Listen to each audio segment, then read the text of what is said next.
This is what it's like to travel to the weirdest country on Earth. I am going to Turkmenistan, an isolated landlocked country in Central Asia. The first thing you need to understand is there is no internet here. Essentially, every website is banned, and I had to tell people I'd be out of contact for the entire length of my trip. You can't travel here without a pre-approved visa and pre-arranged tour guide for the entire length of your stay.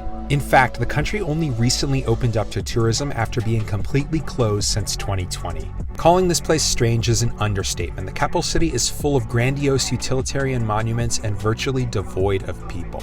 There is just an eerie feeling visiting these buildings with scores of empty stores inside, almost like a ghost town. It just felt like something was wrong and you couldn't say exactly what it was. Ashgabat is known as the city of marble, and every car has to be white or silver, and it's a crime to drive a dirty car in the city. Our journey began at the airport, where we had at least 10 different checks to pass through and finally leave. Could already tell by the very beginning that this was going to be a very different country. Getting a visa to Turkmenistan is not easy. Technically, the process to apply is actually quite easy, but visas get denied for almost no reason. Every single country in the world needs a visa to go to Turkmenistan, and the only way to get it is through booking an organized tour. I booked through a company in Kazakhstan and they did all the paperwork for me.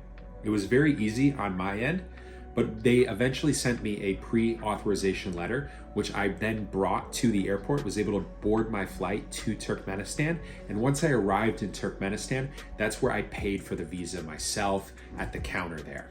In Turkmenistan, you need to carry US dollar. Their currency is the manat, and the way it works is 3 manat for $1 is the official exchange rate.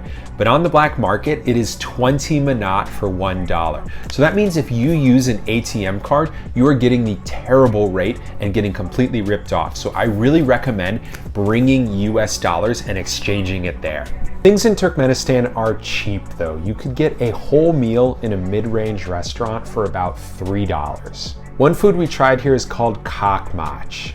It's dried pieces of meat that have been fried and then served with onion and dill. Absolutely delicious.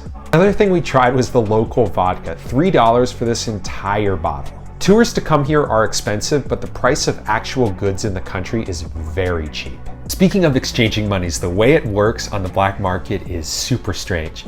So to exchange money, I went to a random shop in Ashgabat and quickly handed them $100, and then they gave me a certain amount of manat. I didn't even have a chance to count it. Immediately I left the shop. I think it is very illegal there. So the way it works, you don't want to spend a second letting anyone see what you're doing. So you quickly exchange the money, you get out of the shop, you go to your car, and that's where you count it. You don't say anything to the person. It was a very strange experience. The other thing you have to understand about Turkmenistan is there is no internet. Technically, there is an internet, but pretty much every single website is blocked or banned by the government. I was only able to access Google and Wikipedia, where I could surprisingly look up criticisms of the country.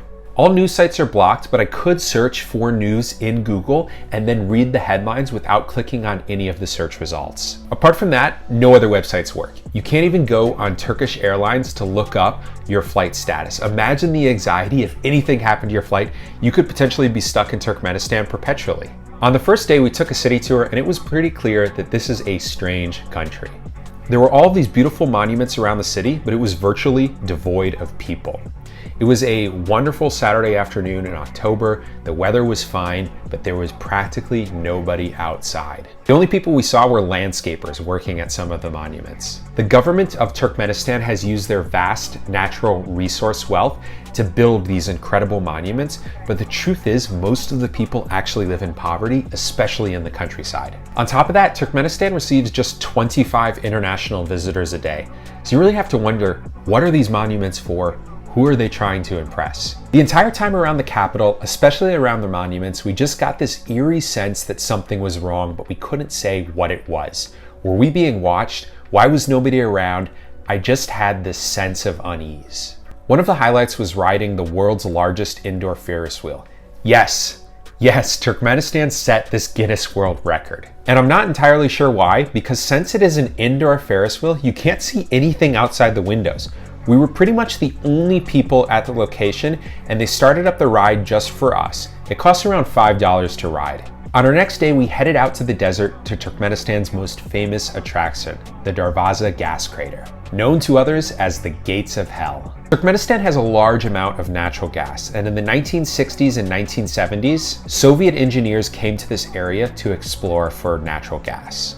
But due to the topography and their lack of knowledge about that topography, their drilling caused a lot of sinkholes to form in the ground in this area. As we approached the crater, we saw two of these sinkholes. One has water and gas bubbles coming up, and the other has a small fire burning at the bottom. During the drilling, these sinkholes collapsed, and someone even died at one of them. The problem was they started to leak dangerously toxic gas, and so the engineers thought, light them on fire to burn off the gas. Well, this major crater has been burning continuously since 1969. It was a real sight to see, and as you stand over the edge, you just feel these massive waves of heat coming and hitting you in the face. It is very beautiful at night, and from a distance, it truly looks like a portal to hell. We spent the night in some yurts a short distance from the crater. Finally, on our last day, we took the 4-hour trip back to the city and had a free day in Ashgabat in the afternoon. I learned that you technically don't need a guide with you every moment of your trip. So when our tour ended at around 1 or 2 in the afternoon, they dropped us off at the hotel and said you're free for the rest of the day. Our flight was later in that evening, but we were free to go around and explore the city and do pretty much anything we wanted since our tour was done. This was really interesting because we got to walk around the city freely without our guides. We even took taxis to a few different locations and just felt like we were living normally in Turkmenistan. However, it was still a pretty weird experience. One of the things we did was go to this massive hotel in the center of the city that had practically nobody staying at it. There were just a couple of front desk people working, but no guests. It looked like such a nice building, but it was so weird. Thank you for staying with me on this video till the end, and I hope you enjoyed this look into one of the strangest, least known countries in the world.